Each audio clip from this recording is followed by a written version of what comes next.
Bonsoir à tous. Pourquoi êtes-vous là? Vous seriez bien à la maison. Eh oui. C'est que vous cherchez Dieu. Vous savez, les gémissements de l'esprit, si vous êtes là, c'est que vous les percevez, chacun en fonction de notre psychologie, mais vous percevez bien que ça ne suffit pas d'être chez soi et qu'il y a quelque chose de plus qui appelle. Donc si vous êtes là, c'est que déjà, que vous en ayez conscience ou non, vous avez été blessé par l'Esprit de Dieu. Et ne croyez pas, une fois qu'on l'a trouvé, que ça s'arrête. Ça va en augmentant. Ça va en augmentant même, on pourrait dire, jusqu'à ce que la personne, c'est ce qu'il produit chez les saints, ça leur est insupportable de vivre ici-bas. Achevez de vous donner en toute vérité, ne m'envoyez plus de messagers. Ils ne savent me dire ce que je veux. Mais ce que nous voulons, c'est rencontrer Jésus. Et donc ça démarre peut-être petitement. Nous sommes des pauvres gars et des pauvres filles, mais malgré tout, si vous êtes aussi nombreux ce soir, c'est qu'il y a quelque chose qui est en vous. Ça, il faut en prendre bien conscience. Et ce quelque chose qui est en vous, c'est l'Esprit déjà qui agit. Donc, voilà. Il agit comment?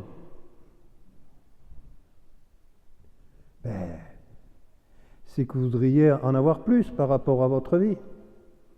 Et ce que vous voudriez avoir en plus, dans le fond, c'est de l'amour. Vous savez que, au Carmel en particulier, mais bien avant, la relation à Dieu, ça a été comparé aux amours humains, parce qu'on n'a pas de parole plus forte. Donc, il y a des fiançailles, mariage, et puis du mariage, il y a des enfants qui naissent. Il y a des unions. Du reste, c'est ce qui fait la véritable fécondité de l'Église. Vous voyez, ce qui est dans la chair, dans le fond, n'est qu'une image d'un amour, non pas limité, mais d'un amour infini qui vient à nous. Et on n'a jamais trouvé mieux que d'annoncer ça avec les termes de l'amour humain. Parce qu'on n'a pas plus fort.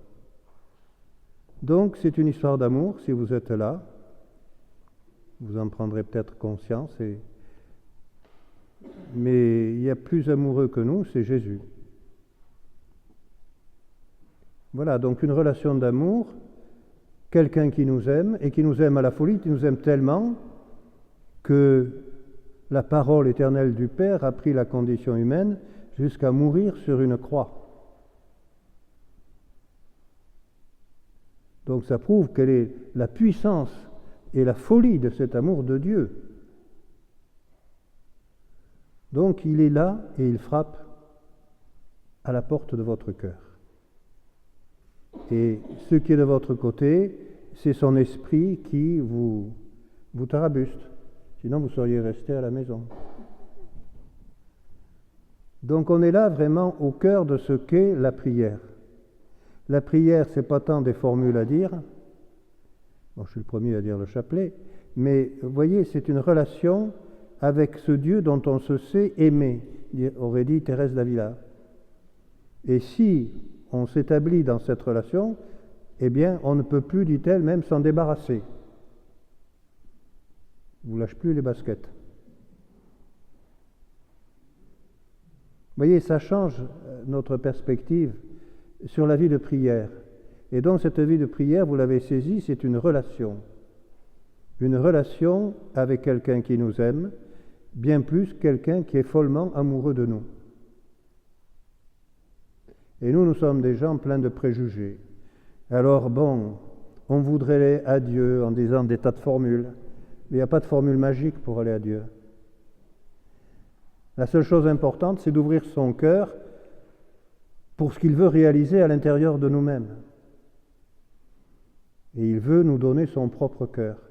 C'est une relation de cœur à cœur, archi simple, parce que Dieu est simple. voyez, il ne faut pas aller chercher des choses complexes. Tout ce qu'il veut, c'est établir cette relation. Alors évidemment, si on prie 2 minutes un jour, puis on y repense une semaine après, si je suis amoureux de Marie-Berthe et que je ne vais pas au rencard qu'elle m'a fixé, ça va s'étioler quand même notre amour. C'est pareil avec Jésus. Il est fou amoureux de nous, bien plus que nous sommes de lui, et si on ne va pas au rendez-vous d'amour qu'il nous donne, il ne se passe rien. Alors après, évidemment, tout ça va se développer comme une histoire d'amour. C'est une histoire follement amoureuse. Tous les saints sont des grands amoureux. Une personne qui se consacre à Dieu, peut-être qu'elle ne sait pas trop au départ, elle se sent aspirée, puis elle dit oui. Et en fait, c'est destiné à devenir une relation follement amoureuse. Vous voyez, on renonce à un mariage, mais c'est pour un amour encore plus grand et total. Et je vous le disais, plus nous sommes unis à Jésus, plus notre vie est féconde.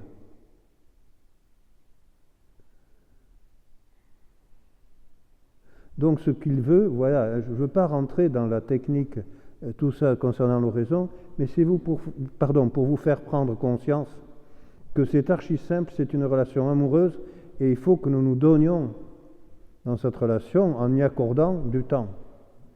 Bon, la première fois que je vais voir Marie-Berthe, évidemment on ne peut pas aller très loin, quoi. Mais à fur et à mesure que, si vous voulez, le contact va s'établir avec elle, et qu'il va y avoir une relation d'intimité, nous pourrons de plus en plus partager et échanger. Pensez déjà simplement à une relation amicale. Voilà où va se situer le climat de l'oraison. Quelqu'un qui nous aime à la folie et nous demande qu'une seule chose, c'est d'accepter de se laisser aimer.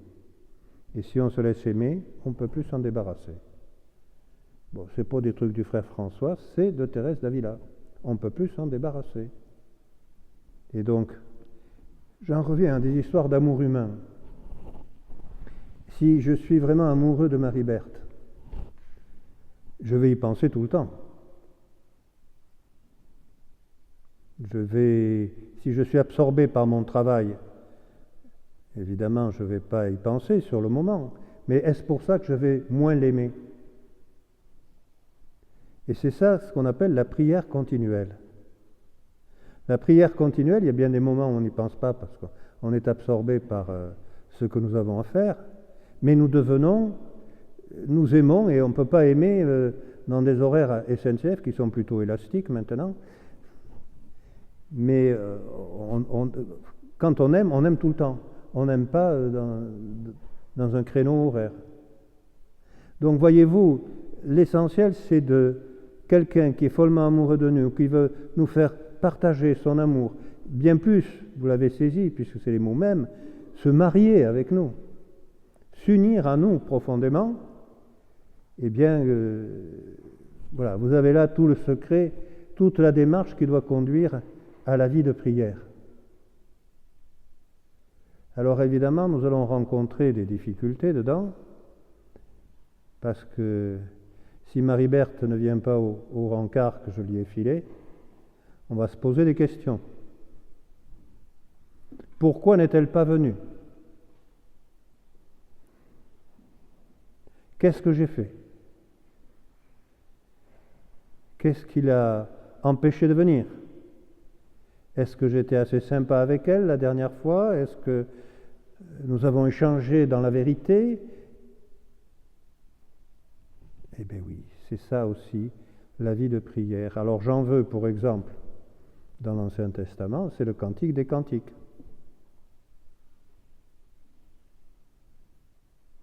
L'amoureuse du Cantique des Cantiques dit « Regardez-moi quand même, je suis bien foutu, je suis vachement désirable. » Et puis l'amoureux, il prend la tangente. Alors elle est obligée de se lever, c'est-à-dire de sortir de la position où elle était. Et c'est cela aussi la vie de prière. Dieu va nous amener à sortir de nos habitudes, de nos basses façons de voir ou nos façons racornies, parce que nous n'arrivons pas à nous donner totalement dans cet amour. Alors, résultat des courses, elle est même obligée de sortir de la ville, elle passe devant les gardes, elle cherche toujours son bien-aimé, puis à la fin, elle n'a même plus la force de parler, parce qu'elle l'a trouvé. Et c'est ses compagnes qui parlent à sa place. Mais qu'elle est celle qui remonte du désert, appuyée sur son bien-aimé. Et donc cette relation, vous le saisissez, là c'est une relation d'amour intense, mais qui est silencieuse. Se laisser entraîner dans cette profondeur silencieuse où il se donne. Et à travers, forcément, vous aurez toujours des passages désertiques où vous aurez l'impression de l'avoir perdu. Mais ces passages sont indispensables parce qu'ils nous font sortir de nos basses façons d'aimer. C'est ça Jean de la Croix qui dit « Nous avons des basses façons d'aimer » qui sont trop liées du reste au sensible.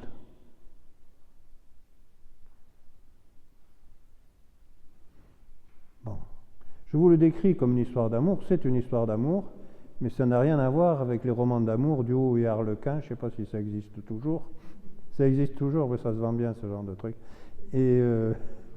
Mais c'est une relation d'amour ultra intense, et donc c'est infiniment au-delà du sensible. Dieu n'est pas sensible. Voilà pourquoi il y a une nuit des sens. Alors c'est un monstre. Non, il est ultra sensible.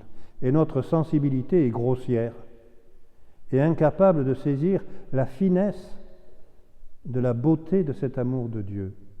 Alors il arrive parfois, lorsqu'une personne se donne intensément à Jésus,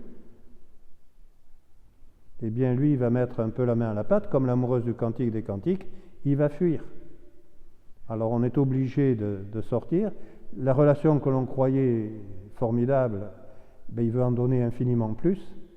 Alors il nous fait passer par des phases désertiques. Je vous dis cela parce que dans cette vie de prière, forcément, je ne peux pas chercher les bonbons dans le tiroir, il n'y en a pas.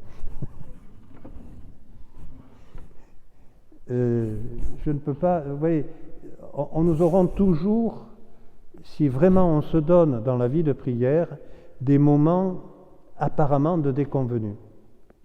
Et ce sont certainement même les moments les plus importants qui nous font sortir de ces basses façons de comprendre, d'aller vers lui. Parce que, ben oui, vous avez invoqué au début l'Esprit Saint. C'est l'Esprit qui nous est donné au baptême, en plénitude à la confirmation.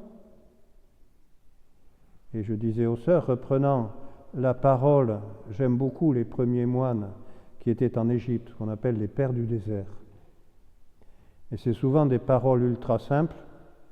C'était pas forcément des intellectuels, les gars, des paysans certainement du bord du Nil, voilà quoi, mais avec le bon sens paysan.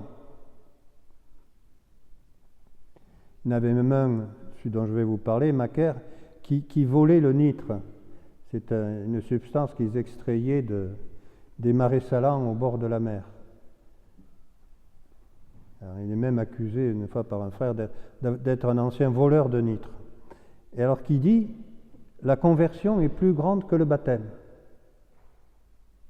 C'est-à-dire cet esprit que nous avons reçu, cet esprit de feu, vous venez de le chanter, il n'est véritablement de feu que si je me laisse brûler. C'est ça la conversion. C'est que j'accepte qu'il me transforme, qu'il brûle toutes mes basses façons de comprendre et d'aimer. Et donc, si vous persistez dans la vie de relation avec lui, inévitablement, et c'est bon signe, vous aurez des périodes où vous serez déstabiliser. On ne peut pas... Vous voyez, ce n'est pas des amours à la petite semaine. C'est l'amour. Je suis le chemin, la vérité et la vie. Non pas la vie biologique, qui n'est qu'un aspect, mais la vraie vie, au-delà des limites du biologique. 70 en fait le compte, 80 pour les plus vigoureux, comme dit le psaume de Lyon, psaume 89. Et voilà, maintenant on fait 10 de plus avec les médocs, mais ça a quand même une limite.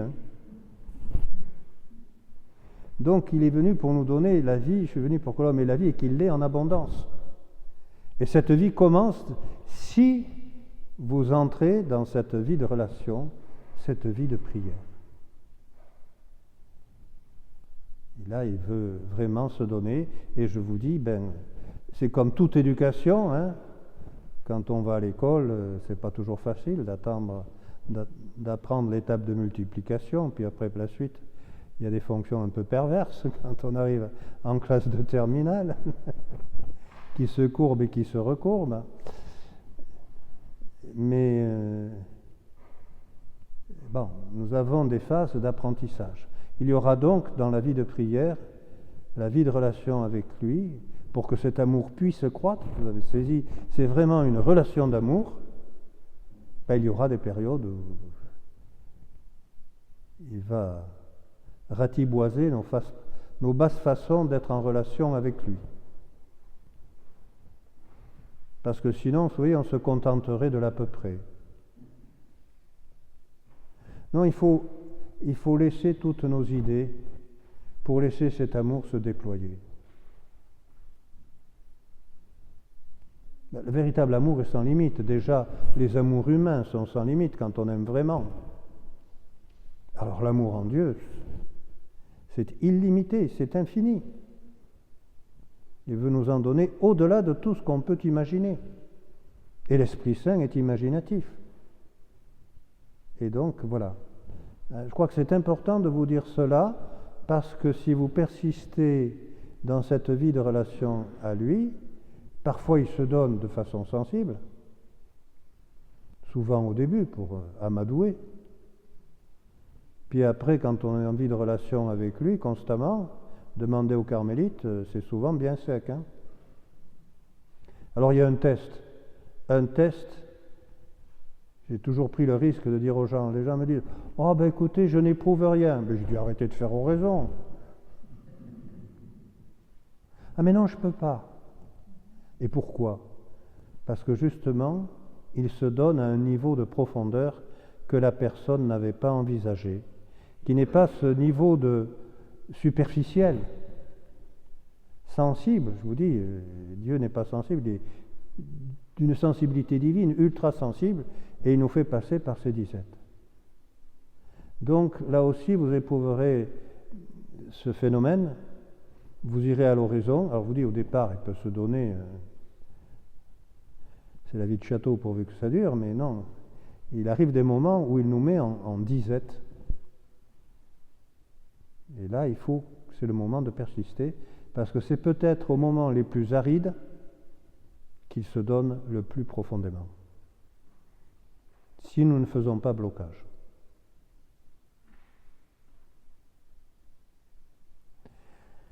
Dans cette vie de relation, je ne sais pas à quelle heure il faut que j'arrête de causer. Combien ? 10 minutes. Donc, oui. Comme on dit dans le Berry, tais-toi donc quand je te cause. Je ne sais pas comment on dit en Vendée. Et donc ça m'a coupé la chic. Il faut que je reprenne. Pourtant, je ne suis pas marin en tête. Je suis pyrénéen, alors. Oui, voilà, nous sommes arrêtés aussi par nos péchés. Ça fait partie de l'œuvre du démon. Nous sommes tous pécheurs. Il nous a tous enfermés dans la désobéissance pour faire à nous tous miséricorde. Alors comment agissent les forces des ténèbres? Pour nous faire retirer, pour qu'on se retire de cette vie de relation. Ils disent, ah bah t'as vu, à travers ce que t'as fait, oh non, c'est pas fait pour toi, c'est fait pour des gens bien. Non, il faut que t'arrêtes. Alors ça me fait toujours penser à la prière de Sainte Élisabeth de la Trinité avant de mourir. Elle est morte en 1906 de la maladie bronzée d'Addison. Il y a des toubibs parmi vous, là. Vous devez connaître ce qu'est la maladie bronzée d'Addison, là, qui est un cancer des cortico-surrénales qu'on ne savait pas soigner à l'époque parce qu'on ne connaissait pas encore les piqûres de cortisone. Enfin bref, elle souffrait beaucoup et quand même, du cours de cette souffrance physique et certainement aussi spirituelle, parce que le Seigneur a l'art vraiment d'aller jusqu'au bout pour nous donner le maximum, ben, sa prière devait lui dire « Oh ben moi je ne suis pas comme vous, je suis nul. » Et alors elle prend la place du Christ qui dit à Élisabeth, qui dit à la prière, dans le fond, « Laisse-toi aimer. C'est ta vocation. Quelles que soient les choses que tu aies faites, œuvre de péché et de misère, mais laisse-toi aimer, c'est comme ça que tu me plairas. » Et nous, ce que nous faisons, c'est des œuvres de péché et de misère. Et la seule chose qu'il nous demande, c'est pas « Qu'est-ce que tu as fait encore comme péché ?»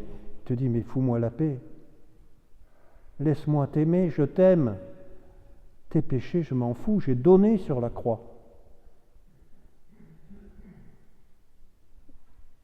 Laisse-toi aimer. Moi, je meurs d'envie de m'unir à toi, mais laisse-moi te prendre dans tes bras. Pas comme dans la chanson de Bobby Lapointe, bas les pattes, bas les pattes, bas les pattes.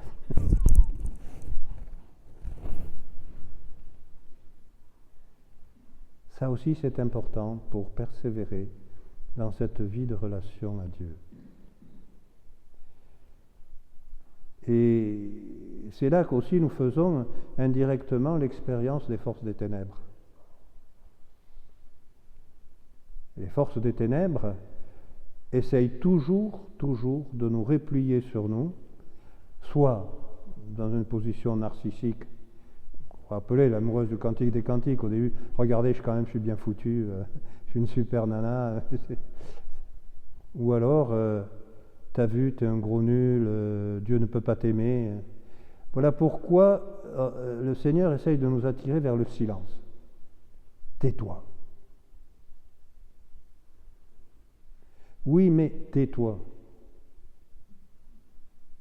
Alors on peut être assailli par les pensées, mais comme dit Thérèse d'Avila, laissez tourner ce traquet de moulin. Vous voyez, ce sont des repères que je vous donne pour que vous vous installiez dans cette vie de relation, sachant que si vous persistez là-dedans, il y aura forcément des passages qui seront difficiles, mais ils font partie du plan d'amour du Seigneur pour pouvoir nous en donner encore plus, et non pas percevoir son amour dans des limites. Donc si je résume la situation, il y a un être qui est la vie et qui est l'amour infini et qui est follement amoureux de chacun d'entre nous. Il demande qu'une chose, c'est que nous nous laissions aimer par lui. Et là, vous avez ce qu'est l'oraison. Et dans le fond, vous saisissez à travers ce que je vous ai dit, il ne s'agit pas tellement d'une technique, parce que les techniques, on les tient par notre tête, c'est des trucs qui sont dans le bourrichon, mais uniquement d'un abandon à celui qui est l'amour et qui est simple. Vous aurez beau lire tous les bouquins sur l'oraison, si vous ne vous laissez pas aimer par lui, et tout le monde est appelé à se laisser aimer par lui, et à laisser le Seigneur agir en nous par son esprit, parce que tous nous l'avons reçu, cet esprit, eh bien si on ne le laisse pas agir, il ne peut rien faire. Vous comprenez? Sinon c'est du viol. Il n'est pas là pour nous violer, il est là au contraire pour réveiller notre amour envers lui et puis le faire croître sans cesse. Donc, voyez-vous, je ne voulais pas vous parler d'oraison directement ce soir, mais vous faire comprendre que, tout simplement, Dieu est amoureux de chacun d'entre nous et il veut s'unir à chacun d'entre nous. Les termes concernant la chair sont faibles, pas directement adéquats, mais on n'a pas mieux. Il veut s'unir à nous parce qu'il est follement amoureux de nous. Alors, au cours de ces séances, je vous invite, et puis chez vous, à prendre du temps pour lui, pour cette rencontre, pour apprendre à vous laisser aimer et ne pas vous décourager à travers les moments où il y aura des temps difficiles et un peu arides, mais croire que malgré cette apparence, il agit dans la profondeur et que ces périodes sont certainement les plus fécondes parce qu'elles nous changent.